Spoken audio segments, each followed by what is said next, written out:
Oh, now we're being live That's streamed. right. They All are right. all about consent, and I am here for it.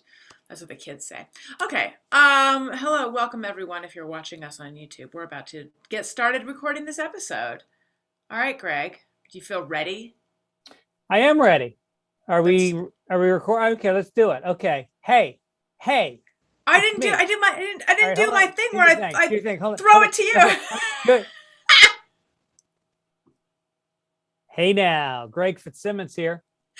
Allison Rosen here. Allison, will I ever get tired of that smile? God, Huh? I hope not. I God, hope it's not. it's just it's your brand. It's your brand. Thank you. Thank you Yeah. very much. I was told yesterday, the day before, that fear mongering is my brand. You know what? Ah. I am now, I'm stepping on my own story because that's part of my low. So I don't want to use it all right Okay. now and Okay. then have to do what you do, which is like, I already used my low. Let's see. Do I know any like horribly awful, tragic story I can share? Oh, yes, I do. That's you, Greg. Does that feel familiar? That's your brand. It's called being Irish American, and there's nothing I can do about the horror, the terror, the depression. It's the baseline. We look for it. The Irish just look for, you know, is anything all right? That's what we should say to each other. Is anything all right? See, I feel like we Jews do that too. Yeah, We you have Jews that in do also. common. Right, right. Is it just an immigrant thing?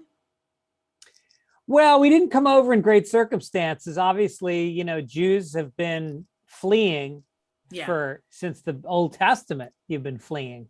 right. And the Irish have been on an island that's been invaded by mostly the British for 800 years. And when we came to this country, we had nothing. And you at least had education. The Irish didn't even have education when they came to this country. Do you hold it against the Brits? Oh, fuck yeah. The Brits can suck my dick. I mean, everybody talks about how bad the Nazis are.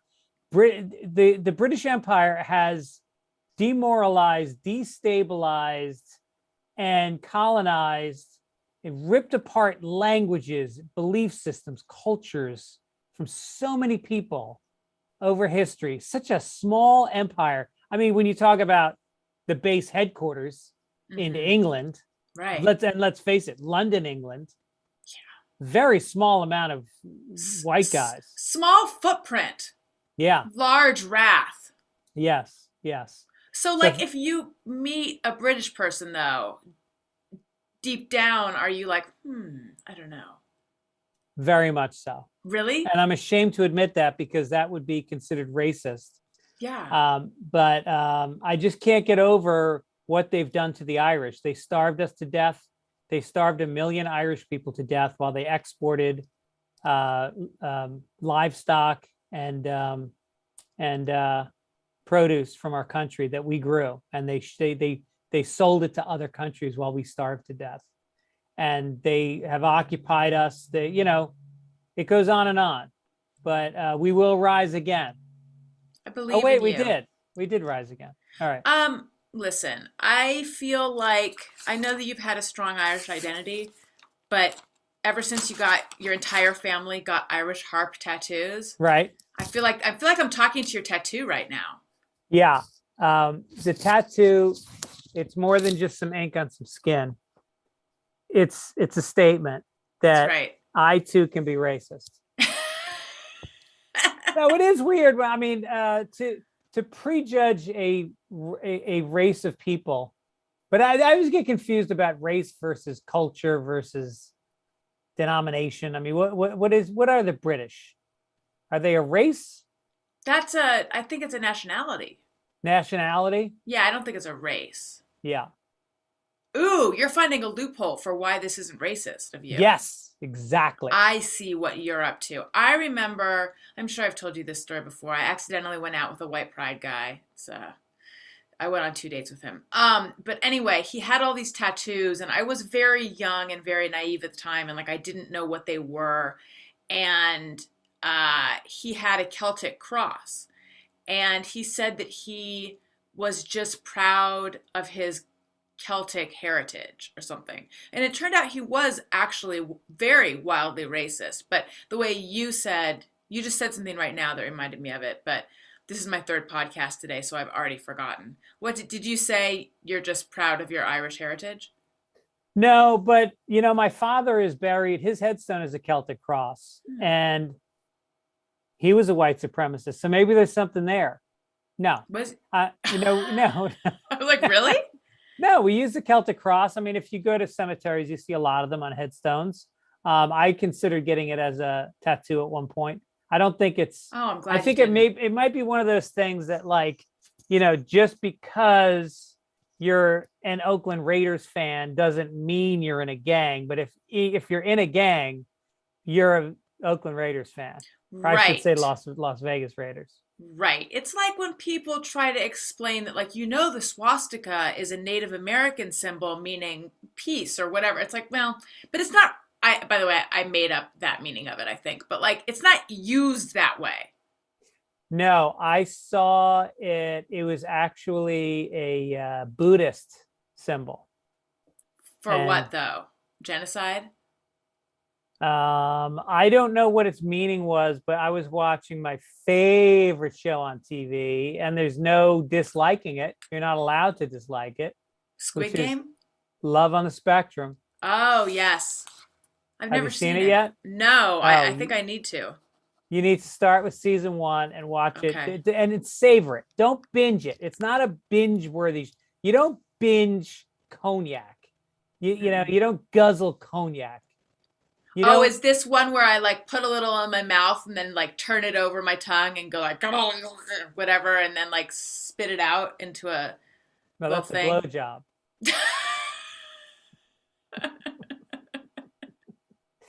I did just describe a blowjob, right? Which you also can't not be a fan of, right? But I don't like to binge on them, so no. I say savor it. Like a cognac. Yeah. Yes. Savor it, space it out, and expect a buyback from the bartender. So this show is about people on the spectrum, people that have autism. Some of them have Downs syndrome. So they are brave. They're just beautifully brave people. And they show up for love, and it's the thing that's missing from their lives, because in this case, they all come from really nice families. Like they're all Australians, and it's very sweet because they get so much support from their families, but they're incomplete, they feel, because they don't have romance in their life, and they go out and they seek it out, and they're not guarded. They're very open with each other about what they want, and they don't always, just because they get paired up doesn't mean they want a second date. Sometimes, as desperate as they are, they go, can we just be friends? Like they're not feeling it, Is this as heartwarming and sweet as it sounds? You'll cry during most episodes. And is it exploitative a little bit, though, or no? Not in the least. Not even a tiny bit. Except for the opening. I don't like the graphic. They make it look like The Bachelor, and it looks really cheesy, and it's not really what the show is about. I'm excited to watch it. Greg, I have a big update, because there's something that you had told me about, and I didn't know if it was for me. I know I haven't had butt sex, I know this sounds like, no. Something else. TikTok. You have talked before about loving TikTok, but you got to be careful, because you can, like, go down, you can get addicted, a lot of time can pass. And I had said to you, I just don't get what's so great about it, because I don't like to watch Instagram reels. I don't even like to watch videos on my phone that much. So I don't know. And you're like, no, it's like, it's funny, it's creative. I'm like, yeah, I don't get it.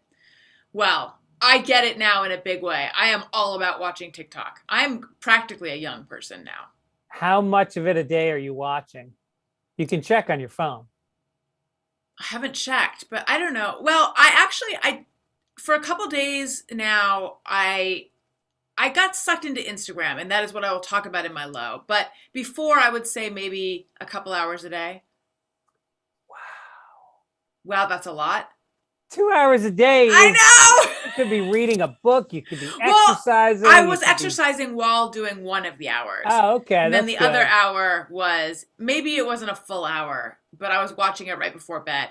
And then I began to feel really stupid and like, I can't think. I feel very foggy headed. I'll be trying to do something and then I keep losing track of what I was doing. And I'm Yeah. like, my brain, TikTok is turning my brain to pudding. I was forced after being a pioneer of TikTok. It was me and 13-year-old girls for the first year that it was That's out. right. I've been on it for like 2 years, 3 years. Look at I you. finally, a month ago, deleted the app. Yep. I feel betrayed and Well, abandoned. What it's like happened? I said, meet me at the dance. It's fun. And then you got there and I was gone. That's right. It was too late because it took me so long to get there. You And you were graduated. forced to dance with Dennis Jurgens, and then he did dry humped you during Stairway to Heaven. And where was I? I don't know. I was just busy like Dennis Jurgens with his octopus arms. He's all Yep. arms and legs Yep. and crotch. And he only wanted to dance during the slow part of Stairway to Heaven. When it got to the fun part, and as we wind on down the road, he was gone. Walked right off the floor. He went to the bathroom and I was just standing there alone like, well, now what do I do? Do I dance? I never felt so embarrassed. So why'd you get off TikTok? I realized that when the pandemic started, I began taking microdoses of marijuana every evening. I would eat about 2.5 milligrams a night, and it chilled me out, and I needed it. And I always said, when the pandemic ends, I'm going to stop doing this. So I did it for a year and a half, and then I looked up and I was like, pandemic's kind of over. Like, it's not over, but I mean, in terms of your drug lockdown, use. the lockdown was over, and I should be out more. And so I got off TikTok. I quit the edibles, and I began doing binaural beats every day. So it's been a month now, and I've done the binaural beats like 6 days a week, and I haven't looked at TikTok once. How's that going, the binaural beats? This is to cure your Good. depression. It is. Yeah, it's really good. It's good. I did it right before this, as a matter of fact. Yeah. Have you heard of theta waves? No. So I mentioned binaural beats on my podcast, on Allison Rose and Your Best Friend, and I mentioned that we had talked about it on this show. And then my friend Jackie has been listening to theta waves, but I am forgetting now what specifically theta waves are. It's just like I think it might just be like one frequency. And then we listened to some binaural beats, and I found, and it may have been because we were recording a show at the same time, but the binaural beats actually made me feel a little bit nervous. Really? Yeah, like there's a lot going on at once. A lot going on. Yeah. I think maybe you need to be in a quiet place with headphones, right? Yeah. How are you doing it? Well, my producer, we were all connected via Zoom, and my producer, Tony, played it through his computer, and then we heard it through our Zoom. No, Allison. No. I know. That's like doing a yoga class at at a rave, it's crazy. It made me feel crazy. Yeah. Yeah. No, you got to do it. I wake up, I make my coffee, and I immediately sit down with headphones on alone in a room, and I do it for a half an hour, and then I move on with my day. I like that a lot. Yeah. You know what's great about the Childish podcast is the amount of focus we put on children and parenting. And we could teach a class. Oh, we should. Do you want to? Let's teach a class. What would it be, though? Would it be about parenting? Because we'd have to learn. It would probably be about Neil Brennan and stuff like that. Yes. I had Neil Brennan on my podcast today. Oh, nice. He has a new show. He has a show in New York, but we talked about Chappelle and whether or not it was difficult because he made the analogy, my friendship to Rogan and his friendship to Chappelle. Oh, interesting. Like, can you defend a friend if they're saying things you don't necessarily agree with? And it's like, isn't that every friendship? I'm not going to agree with everything my friend says, but I certainly enjoy seeing my friend put out his opinion because it's his opinion, Yes, I hear what you're saying. The difference is it like I feel like there's a difference between like, oh yeah, that's our friend Brian. He says things that I don't agree with versus like that's my friend who says things that we don't agree with to like the largest audience there is. Well, What but that's Rogan the and thing. Chappelle have in common is they have enormous audiences. Right. But that was that was thrust upon them. You know, they didn't say, I want to be a spokesperson. They said, I want to Yeah. be a comedian.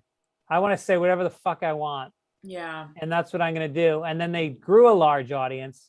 And I think that they did the bold choice, which was um, not to suddenly change who they were. I mean, Rogan's conspiratorial and he finds things about the vaccine that I don't agree with, but that he does. And so he says it. And I wouldn't expect him to speak whatever is not his truth. Yes. At the same time, I feel like some of that is irresponsible. Well, that's where we're different, Allison.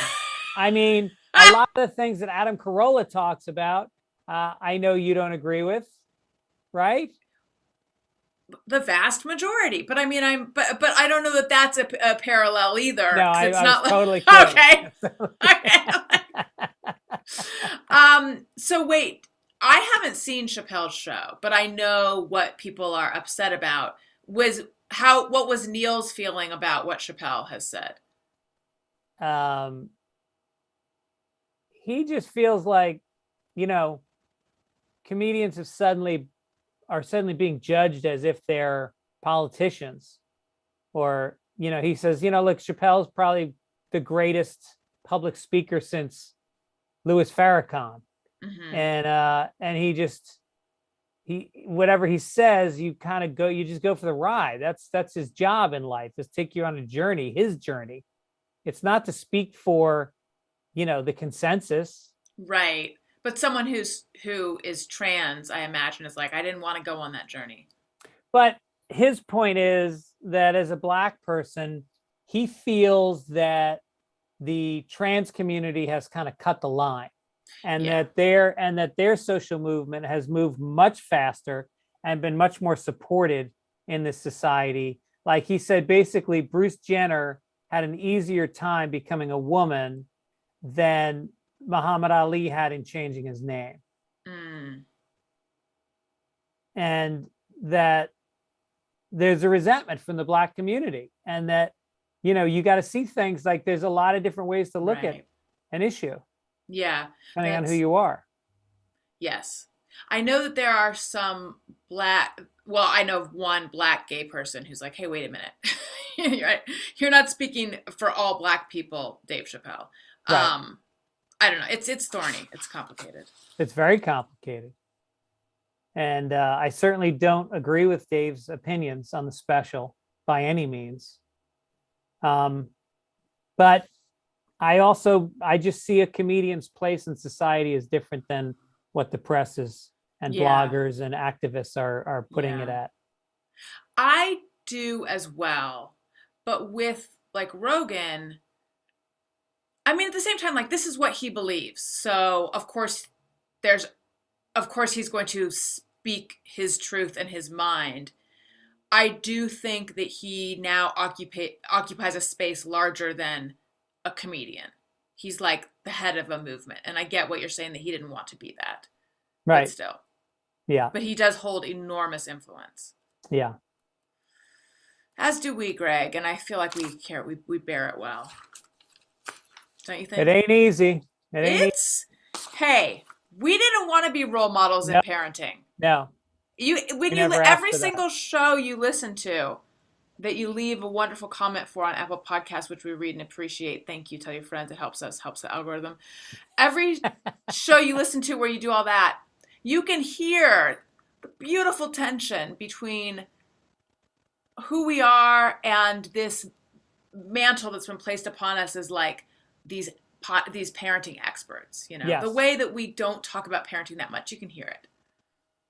Yeah, I think that people who tune into Childish as a parenting podcast I think are relieved that parents can talk about something besides children. I think you're right.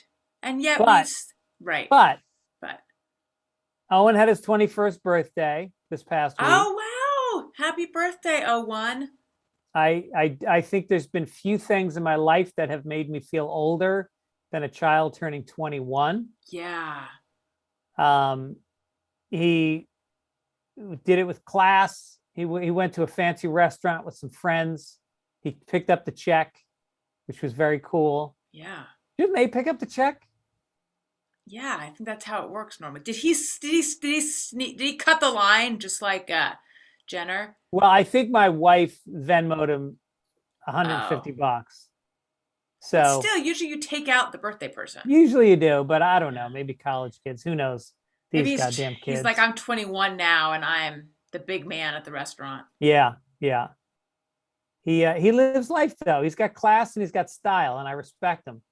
And he's on the club soccer team at school, and so they had away games the last couple weekends. So they jump in a bunch of cars and they drive up to. They went to Milwaukee and then they went somewhere else. I can't remember, but he had a quadricep injury, and so Yeah. he only played for a little bit, and then he didn't. I don't think he played at all this past weekend.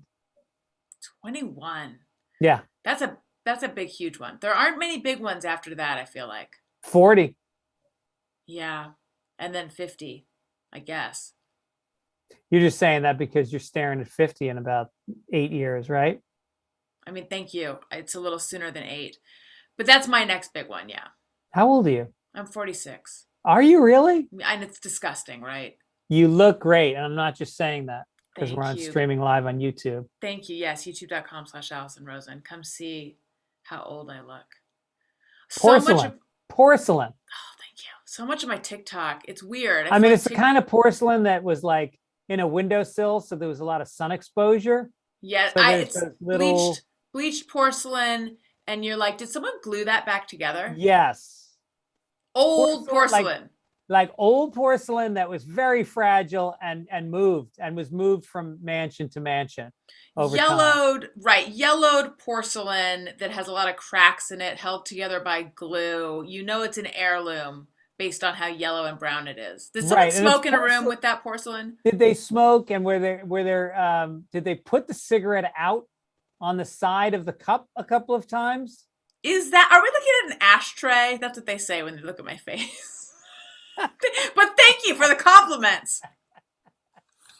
Maybe it wasn't intended to be an ashtray, but it was used as an ashtray. That's the history of every gift I gave my parents growing up. we had like our teacher brought in a bunch of like shells, those little scallop shells. Yeah. And we painted them, and then we baked them, and then we presented them to our parents, and all of our parents used them as ashtrays. They're supposed to be candy dishes. They use them as fucking ashtrays. They've got the scallop, like the fluted edge, which is like a perfect little cigarette holder. Yeah. Guess how many cigarettes my dad smoked every day his entire life? A pack and a half. More. 2 packs. More. 3 packs. More. Okay, 3.5 packs a day.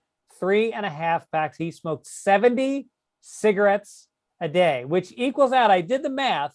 Wow. It means that you lit a cigarette every 10 minutes from the time you woke up until the time you went to sleep. That's without a break. That is without missing a 10-minute period. Did he smoke? Like when he was in the shower, did he have a cigarette going? He would wake up in the morning. He would light a cigarette. He would take a few drags. He'd put it on the edge of the tub, get in the shower. Halfway through the shower, he would lean out, take a couple drags. Oh. Because I always remember I would go in the bathroom in the morning, and you could smell gin, like gin from the night before, that smell of hungoverness. Ick. And then there would always be a Marlboro floating in the toilet.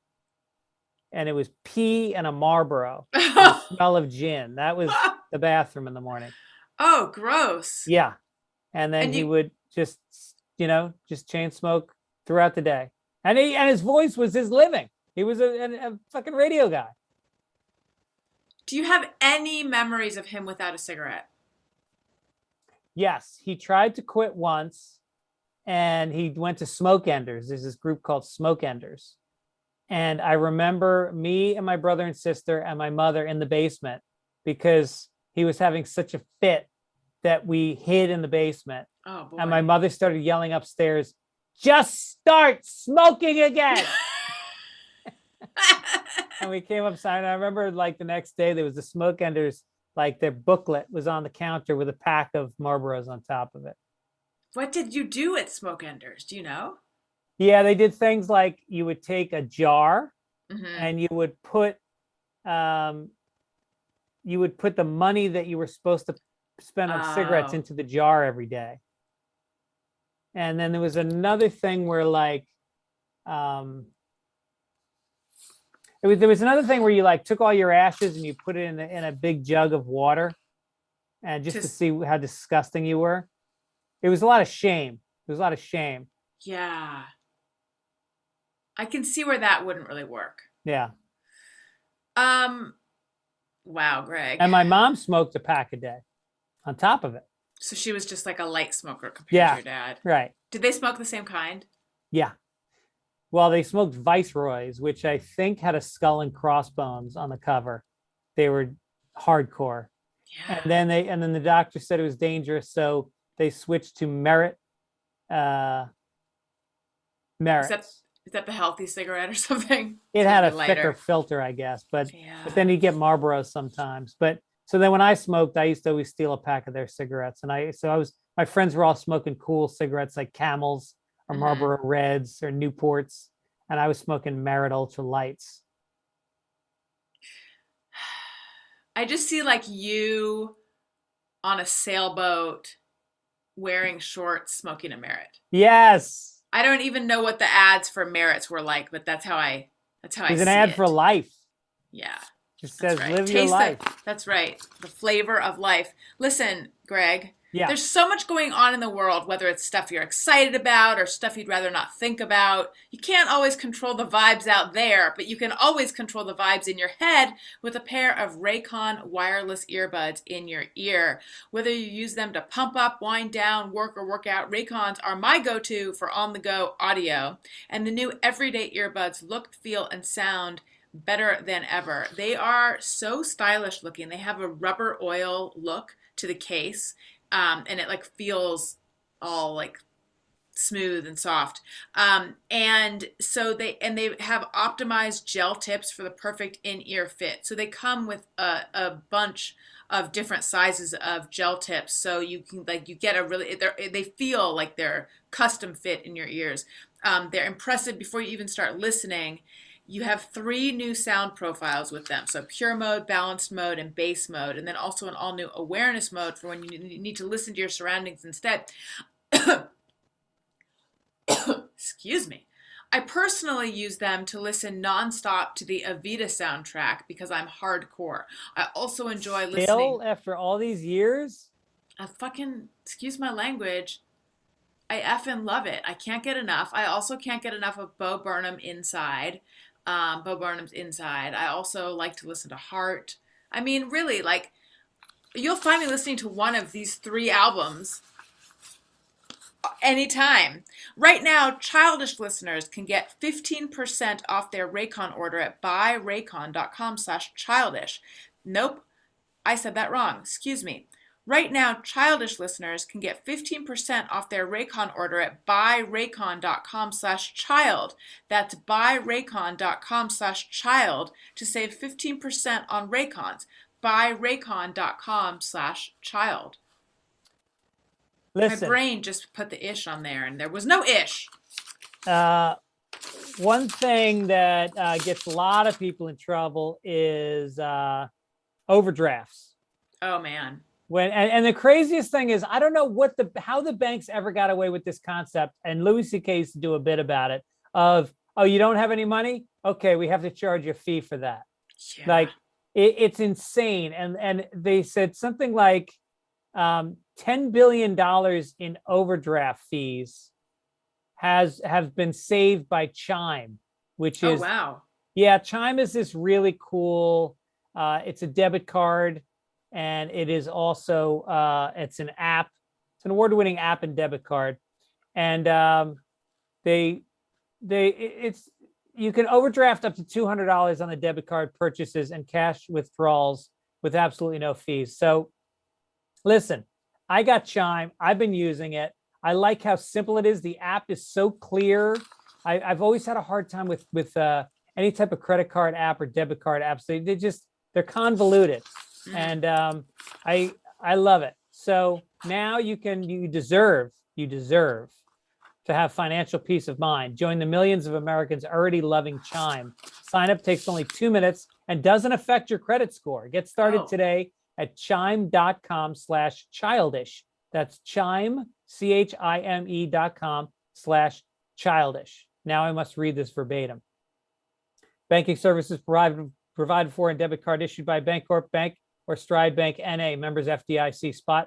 SpotMe eligibility requirements apply. Overdraft and only applies to debit card purchases and cash withdrawals. Limits start at $20 and may be increased up to $200 by Chime. Chime members overdraft fees based on eligible members' use of SpotMe v. $33 average overdraft fee. Overdraft fee data based on bank rate checking account survey and CRL June 2020 overdraft fees report.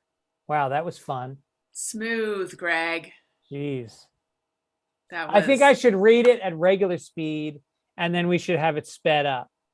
I feel like if you read it at regular speed, it wouldn't, versus what you just did, it would be like only a few seconds longer. Yes. And I wouldn't be tense. That's right. Next time. Okay. Or not. Listen, I think we should do some news. What do you think? I love news. Let's do it. You start. Well, flu season is upon us. A lot of pregnant women apparently are advised to get the flu shot every year, but studies show that many of them don't. According to researchers in Canada, only 36% of pregnant women received the flu shot over 4 flu seasons in Nova Scotia. Are we basing our science on Nova Scotia?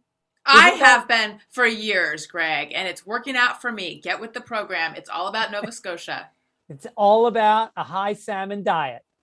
I think that's like basing studies on Mississippi in this country, isn't it? I think Nova Scotia is considered like the Mississippi of Canada. Look, I love it. I love what they're doing in Nova Scotia. I like to base my science on Nova Scotia. So if you're not... What's your favorite tourist attraction in Nova Scotia? Like when you go, like I know there's a lot of things you like to do, but what's the one that you will not miss on one of your trips? Hard Rock, Nova Scotia. Oh. You'd think they're all the same, but they're not. This one, they have herring on the menu, first of all, and salmon. Right. And then... But they always have a lot of rock memorabilia on the walls. Like this is Huey Lewis's glasses from I Need a New Drug video. What kind of memorabilia do they have on the walls of Hard Rock, Nova Scotia? They have Robert Palmer's tie from Addicted to Love. Did he do Simply Irresistible also? Or was that... I'll give it to him. He can have it. Or is that Huey Lewis? Now I'm getting my people confused. No, I think that's it. They have Robert Palmer's tie. They have one of Prince's boots. Just one. The left one. Just one. Somebody found it on the side of the highway in Minneapolis. Yeah. Oh, they also have one of Nancy Sinatra's boots from These Boots Are Made for Walking. Oh. So it's kind of like their thing is to just have one shoe. One boots. Right. Yeah. They have one of Robert Plant's scarves. That's not bad. That's pretty good. That's like that's the thing that everyone's there to see. They have also one of Steven Tyler's scarves. When I was there, they had a pair of sunglasses that said they were Jim Morrison's, but then in tiny print it said not the Jim Morrison, but there was a guy here named Jim Morrison, and he left these sunglasses. If anybody knows them, please return them. I fell for that too. Yeah. I fell for that too. I didn't know you had been there also. Did you play the comedy club there? Yeah, I played the Chuckle Hut, Nova Scotia. Oh yeah. Yeah, it's good. And the worst is you get paid in what they have a native coin there. and they pay you, and it's beads and feathers and clamshells, and that's what they Yeah. pay you in. Right. Right. So it's a little tough to come home to the wife after she knows you've been having the time of your life in Nova Scotia all weekend, Hmm. partying it up, and then you come home with a bag full of, rocks and feathers and such. Right. Right. And right when you're about to get on the ferry, for me, that's when I'm always like, oh no, I forgot to exchange my beads and feathers. Yeah. And like at the rate at the ferry depot is going to be so, Oh, high. they kill you there. They kill you there. Yeah. Yeah, like, oh, is this your first time in Nova Scotia? No, I didn't just fall off the turnip truck. I've Yeah. done this before. I Right. know that your rates are insane. Right. So, flu vaccines, you say?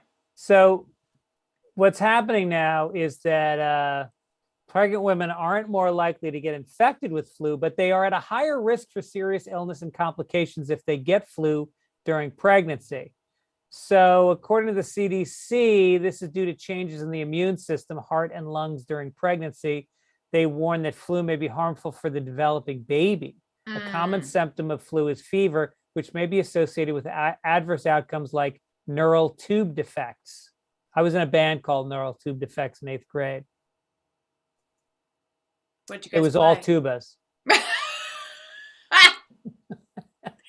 So, I do not always get the flu vaccine. And I've been thinking lately, I'm so pro COVID vaccine. I'm like, is that hypocritical of me to not always get the flu vaccine? Like, how far do I take it?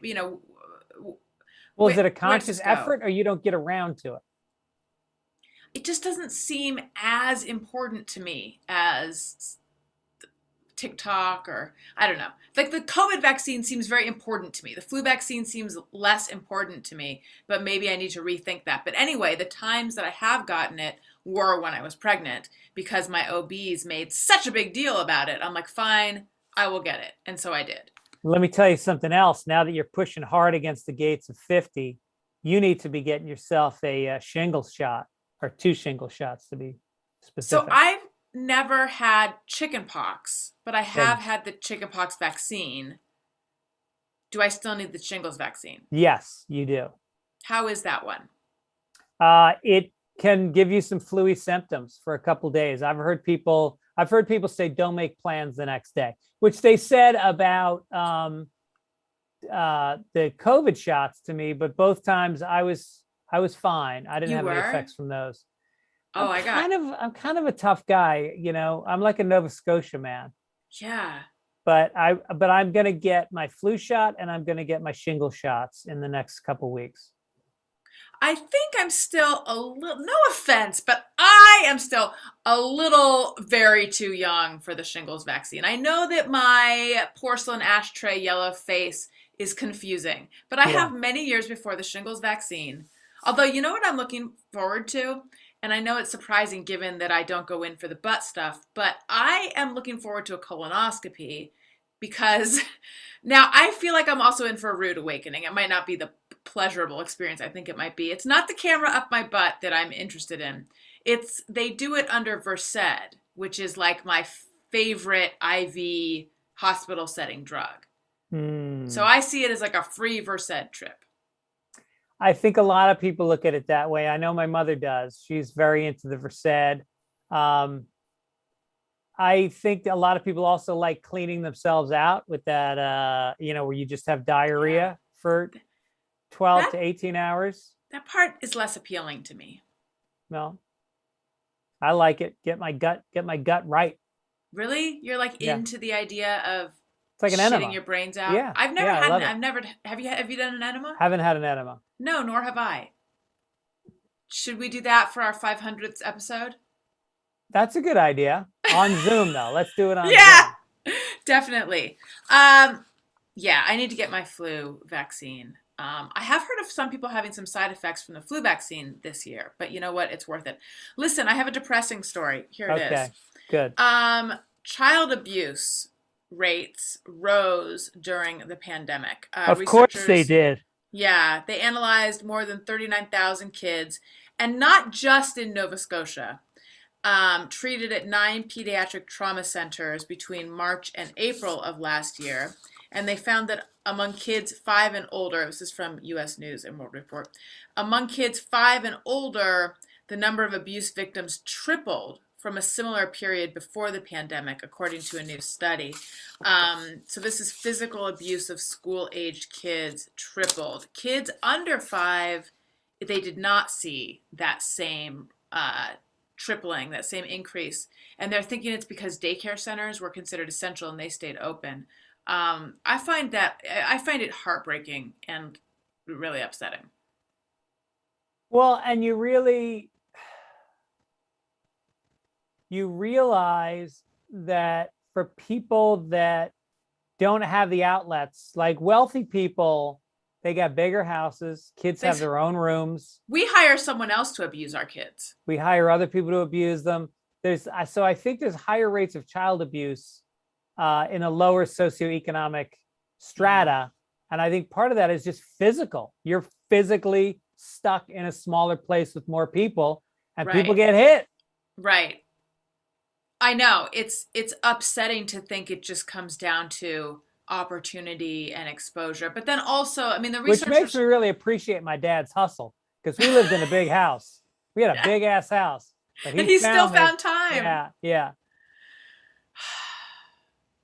He really had the eye of the tiger. It wasn't even like I was underfoot or even in the same room. He actually had to put his drink down, put down his cigarette, call my name. I always knew it was coming, because he wouldn't call me Greg. He'd go, Gregory. Gregory is like, to this day, I have a Pavlovian effect of hunching when I hear it. Yeah. Now, so he'd yell Gregory, and then would you hide or anything? No, I'd have to come down the stairs. Oh, he summoned you to his fist? Yes. How early did that start? Apparently I had a blocked intestine when I was a baby, and my mother walked into our apartment in the Bronx, and he was holding me out the window by my ankles. Wait, how does this relate to the blocked intestine? I was crying a lot. Oh. And it made him angry. Oh. Greg, I don't like that. Oh. Not terrible. I don't understand. And there wasn't even a pandemic going on.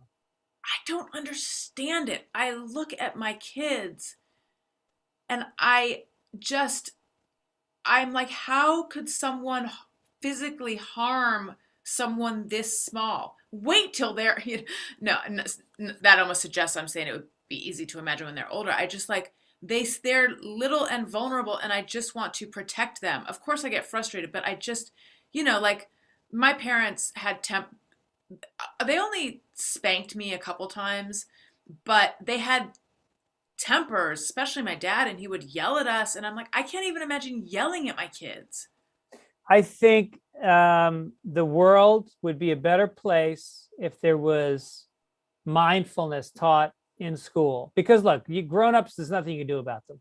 But children today, David Lynch has a program for teaching transcendental meditation in school.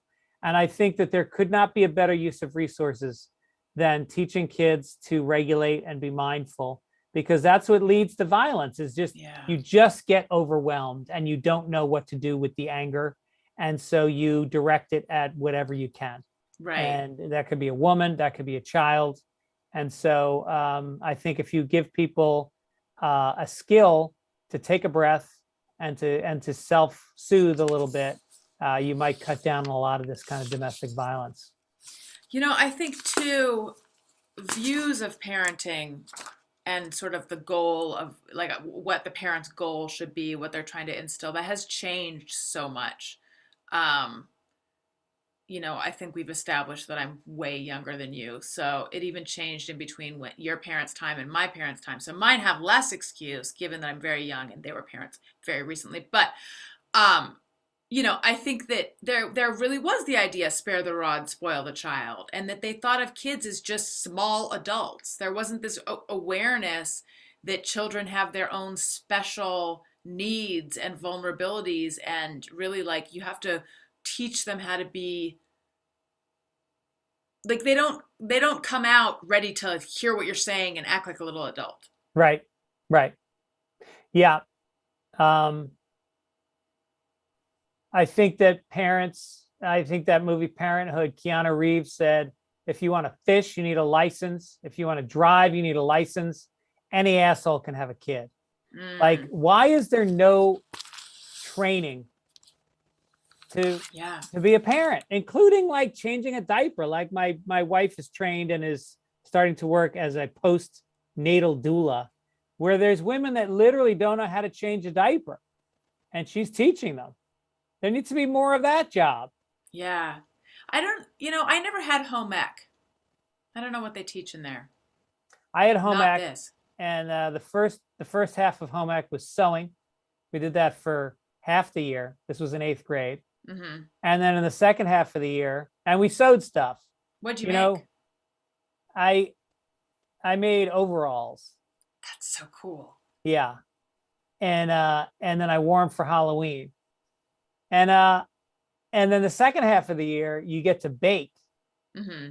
And so the first day is January. And I was like, holy shit. And everybody loved it because for 4 months you bake and then you fucking eat baked stuff. And so me and John Yurzak made chocolate pies. And then I said to John, hey, John, it smells really good. And he smelled it. And of course, I took the back of his head and I mushed his Oh. face into the pie. And then he scooped it up and he threw it in my face. And chocolate got all over the room. And a pie fight began. And so me and John Yurzak had to spend the next 4 months sitting in front of sewing machines, not even making shit. She would take pieces of paper and we would have to do designs on the paper with Hmm. no thread for 4 months. All because of one chocolate pie fight. Granted, it was the first day of school. Wait, so you'd like puncture paper with a sewing machine for 4 months? Yeah, Like dry sewing? yeah. And you didn't get to enjoy baked goods. You got kicked out of baking. No baked goods. Feels like a real overreaction to I me. felt like it was. Mrs. Hand was her name. She sounds a little extreme. Yeah. I don't like that very much. You know what I do like, Greg? But Omaze. If you've ever dreamed of having the chance to win awesome prizes, like right now, you can win a Miami house. what? Yes. Yeah, a house, Greg. It's like this, it looks like a resort. A huge house in Miami that looks like a resort. Then you have to check out Omaze, the new way to give back to charity and have fun doing it. Here's how Omaze works. You enter for the chance to win something amazing, and at the same time, you can donate to great causes. It's a fun and easy way for nonprofits to raise money and for you to win big prizes, like a multi-million-dollar house in Miami. Once you've selected your prize, choose a donation amount from $10 to $150. The more you I'm going to give donate, 150. do it, and then I'll visit you in Miami. The more you donate, the more entries you'll get. Through your donations, Omaze has raised more than $150 million. Yes, to support over 350 nonprofits around the world. Omaze, it's Omaze, was named in Fast Company's 2020 Most Innovative Companies and featured on Good Morning America, The Today Show, and Stephen Colbert. Enter today for your chance to win the Miami Dream House or other life-changing prizes and experiences at omaze.com/childish. Plus, receive 20 extra entries when you enter code CHILDISH. That's Omaze, OMAZE.com/childish. Again, that's omaze.com/childish. Now Oh my, go ahead. that's the kind of read that I think we can really use more of on this show is doing good. No I offense to agree. our other sponsors, but we're doing good work here with Omaze. Yes, yes, indeed. I like all of them. Listen, I Greg, think they're all great. they're all great. Listen, Greg, we haven't even done our highs and lows yet. Okay, here's my high. Okay. Speaking of raising money and doing good, Judd Apatow asked me to perform on, we did a benefit for abortion this past Thursday night at Largo. And I think we raised enough for the abortion. And no, it was for the ACLU, and it was Nice. specifically aimed at, I think, this Texas abortion situation.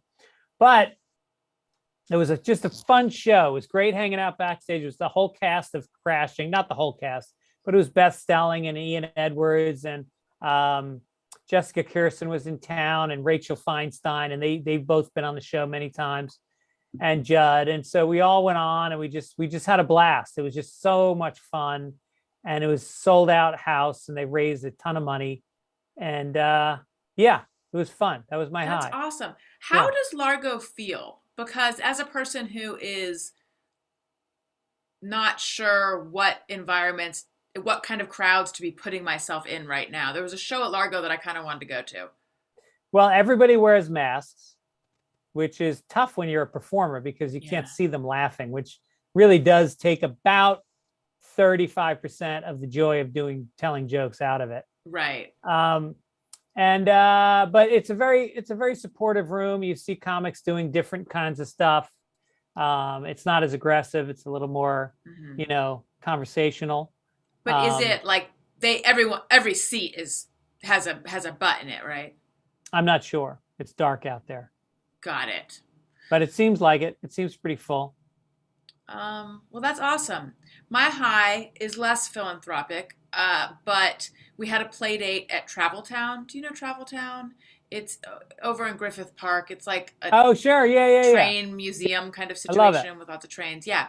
So Elliot has a friend from preschool who has an older brother. So it was the older brother, Elliot's friend, Elliot, Owen, and then two other kids. One of it, their ages don't matter. It was just a lot of little boys, and they had the most fun just running around and being silly. And it was just nice to get out and like talk to other parents. Owen had a little bit of trouble keeping up with the bigger boys.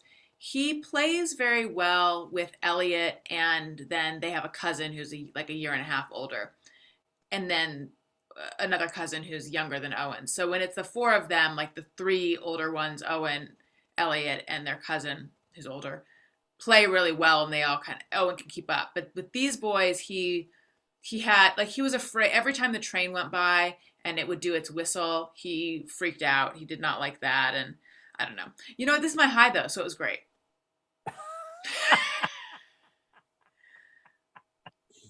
Well, look, Griffith Park is a pretty magic place. I mean, it's a real resource for kids. You can go hiking, you can go horseback riding, there's golf, there's tennis, it's just amazing. And it's so beautiful. It's just, Yeah. I was there on Sunday. We went golfing. There's a golf course called Roosevelt. And me and my daughter and her boyfriend played golf there. And we just had a lovely time as we saw deer out on the course, Wow. shot one. Wow. What'd you do with it?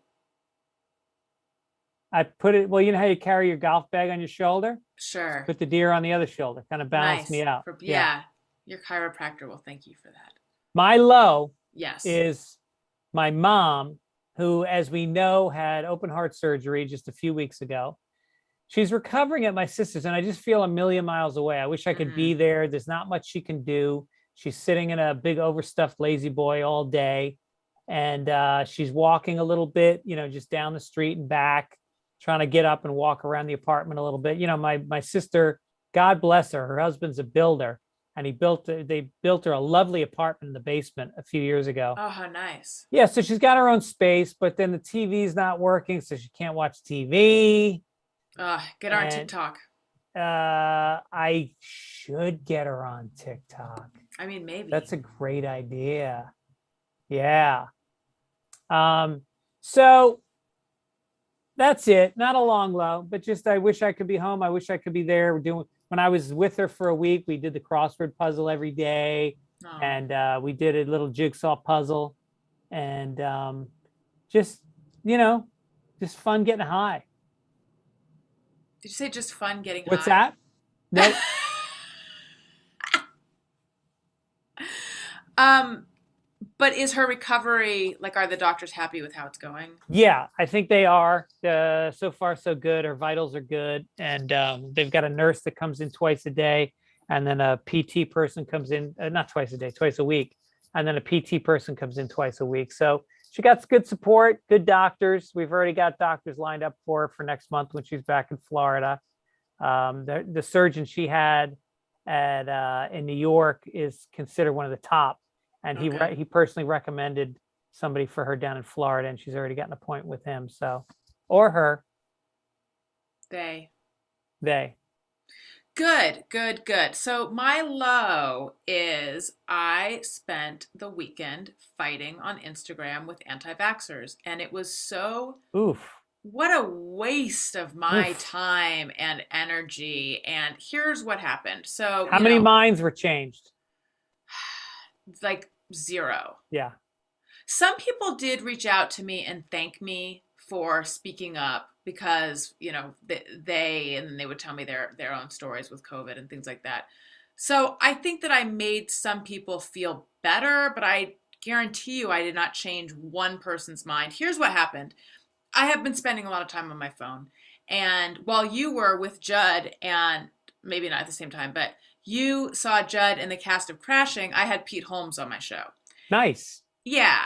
And Pete was my first ever guest on Allison Rosen's Junior Best Friend. Wow. Mm-hmm. So I had Pete on. I really like Pete and like talking to Pete and stuff. And he said that he has he's like removed himself from social media, and it's helping him, it's mentally helping him so much to not be spending time on social media. And I said that I feel like my phone addiction compulsion is like, I really have an addiction or a compulsion to it. And I'm like, I would like to get off, but like, what do you do? What did you do when you got the urge to look? And he said that he really hadn't been spending that much time. He would, maybe like an hour and a half a day or something. And my screen report is like 7.5 hours on my phone a day or something. I Really? know, it's out of control. Oh my Now that's not God. 7.5 hours exclusively on social media, but it's like I am glued to my phone. It is compulsive. So he, in a kind way, was like, it really does sound like like a compulsion, And I was like, I know.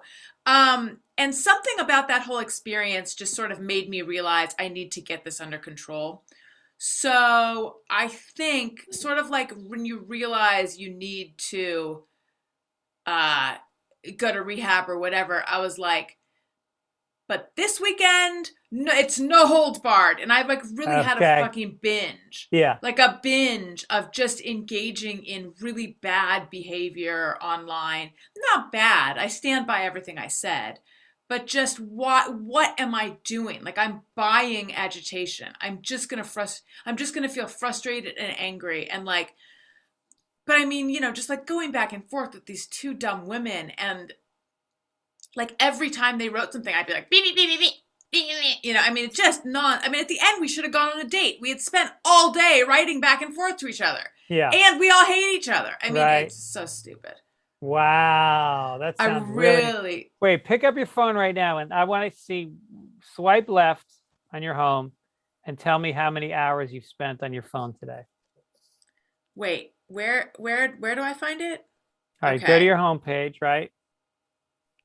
All right. Yes. And then Okay. swipe Oh, I didn't know that. left, Okay. So and now then scroll down. 2 and- hours, 51 minutes. That's great. You know Total? why? Total Yes. screen time? That's great. Oh, no, it just updated. 3 hours, 25 minutes. Okay. But And it breaks it down. How much of that is social network? 1 hour and 25 minutes. Okay.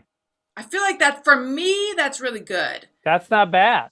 What does yours say? 2 hours and 1 minute. And of that, social networking is like 12 minutes. Really? I just don't do it. I Look at you. I don't do it. Look at you living the life. That's when I began to admire you when we were both in Nova Scotia, it was for that reason. Yeah. I Yeah. love how he fishes. I love that when he's fishing, he doesn't even bring his phone. Well, that's why I love Nova Scotia is they don't have the internet or electricity or running water. So you really get off the grid. Yes. Yes. But I was going to say something about all that. Oh yeah. But you know why it's so low today, Greg? And I know that it might not even sound that low, but it's so low because this is my third podcast of the day. So I've really been busy all day. Yeah. I mean, otherwise, Who knows what I'd be doing? Yeah. All right. I'll check in with you tomorrow. Thank you. Hey, should we do an a voicemail? Let's do a voicemail. Let me go find them. Now, I must tell people who are watching this on YouTube, for some reason, when we play the voicemails on the show, you can't hear it. So you guys are gonna have to just go listen to the audio, and you'll hear it. Okay, Greg, can you see? Can you hear me?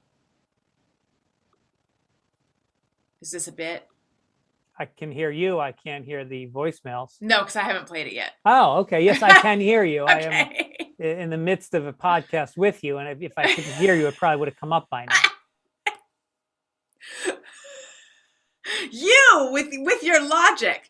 I'd navigated away, so I couldn't see you. Okay. I couldn't see you for a second, but of course you can hear me. Okay, here we go. Hey, Greg and Allison. This is Patrick calling from Texas. My wife and I are going to a wedding in Venice Beach the first weekend in November, and I would just like some restaurant recommendations. Also, if we have time, we'd like to go to a comedy club. Which one should we go to? Love the show. Keep it up. Thanks. Well, there's a great restaurant we ate at this weekend. It's called Piccolo, and there's two locations. One is on Abbot Kinney. I would recommend that. I think it's a much nicer location. But if you can't get in there, there's another one on Lincoln Boulevard. If you like sushi, I would go to Wabi Sabi, Wabisabi, also on Abbot Kinney. They have a brown rice sushi that I find delectable. It's a nice option. And then as far as comedy, I'm going to tell you to go to the Comedy Store. And there's 3 rooms there. You got the main room, you got the original room, and you got the belly room. I would suggest you go to the original room. It's intimate, it's tight. You'll see big names. You'll have a blast. Enjoy your trip. And by the way, the belly room, in my mind, the belly room is down below. It should be like the belly of the beast, but it's actually upstairs. It is, and it started out as a comedy room that was made by Mitzi Shore just for women comics because there was not enough female comics, and she felt like part of the problem was there was no way for them to get started and get good. So it was a place where she germinated a lot of young comics who became very good through that system. Do you know why it's called the belly room? I don't. I think it was almost like she was birthing them. Oh, I'm I not love sure. that. Yeah. I love that. Listen, what time are we? Well, oh my God. Have we done it, or should we play another voicemail? Let's do another voicemail. Okay. I feel like we haven't totally done it yet. I feel like there's a little more doing it we could do.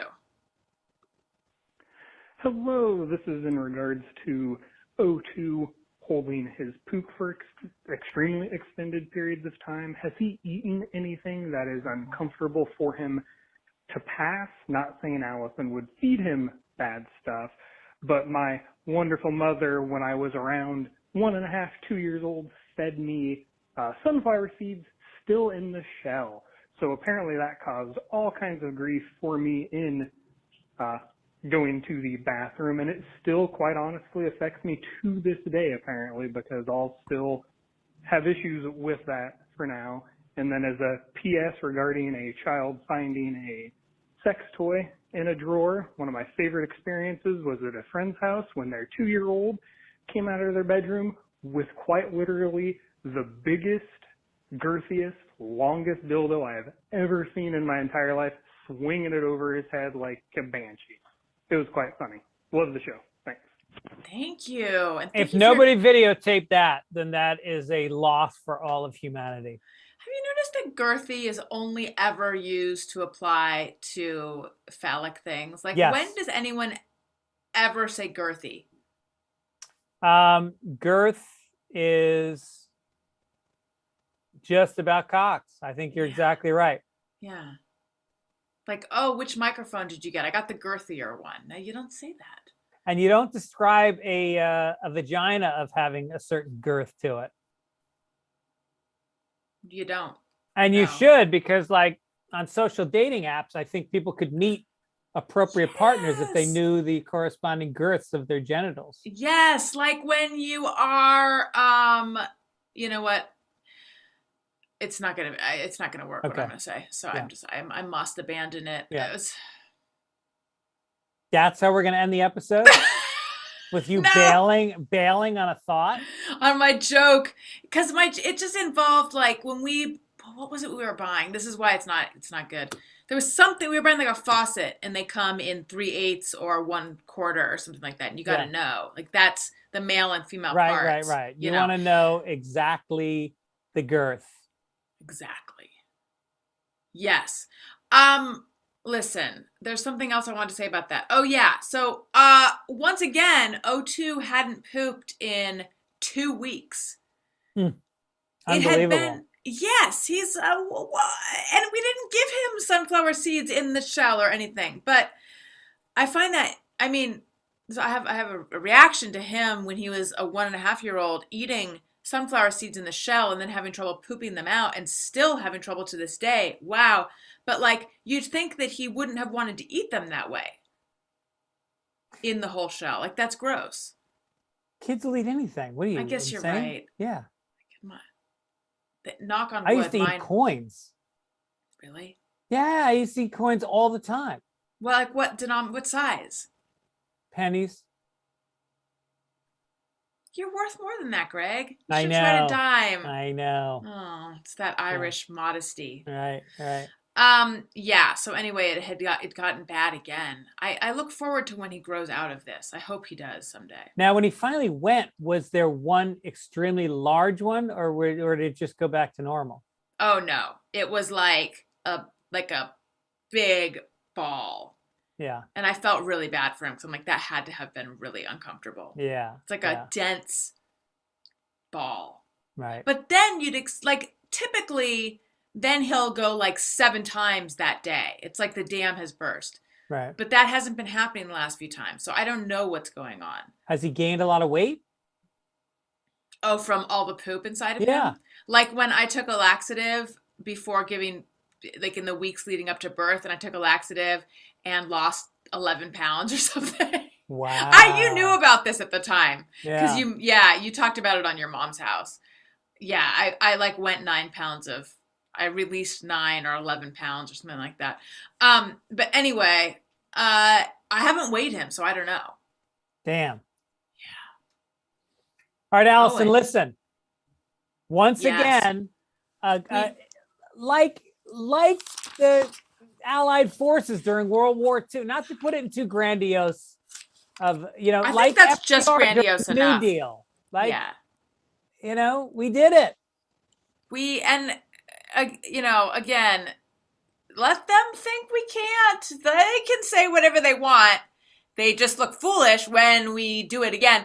I neglected to tell people how to call us if they want to call in about poop, or for restaurant recommendations, or for childish questions or whatever. Just a comment, a question, whatever. We're here for you. Here's the number: 805-317-4243. 805-317-4243. Follow us on social media at ChildishPod, Twitter and Instagram. Again, leave us a nice comment on Apple Podcasts. Make sure you're subscribed or following or whatever it's called in your app of choice. And you can email us. Email us a question, childishpod@gmail.com. Greg, what do you want to tell them about? Well, folks, if you're around this weekend in Oxnard, California, I'll be at the lovely Improv Comedy Club on Friday and Saturday. That's the 15th and 16th. And then in San Francisco at my second favorite club in the country, November 4th through the 6th at the Punchline.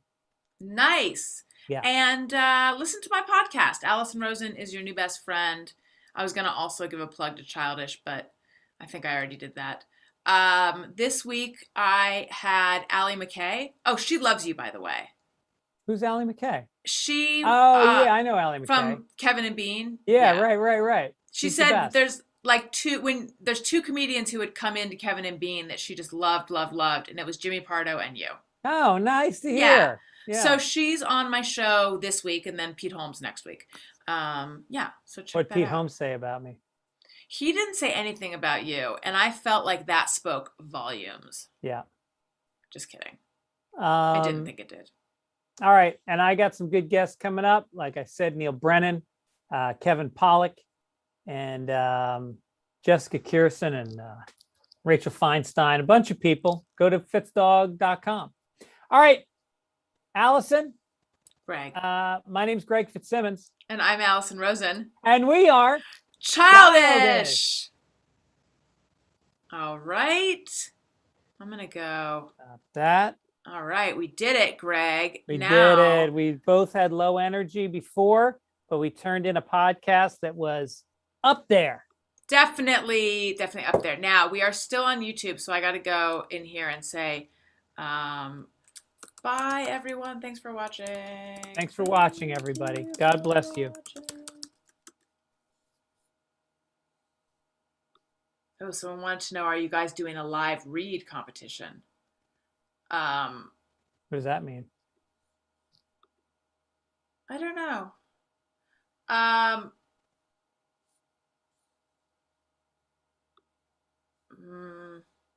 don't know. Okay. Oh, you know what? Let me end that. Okay. Bye, everyone.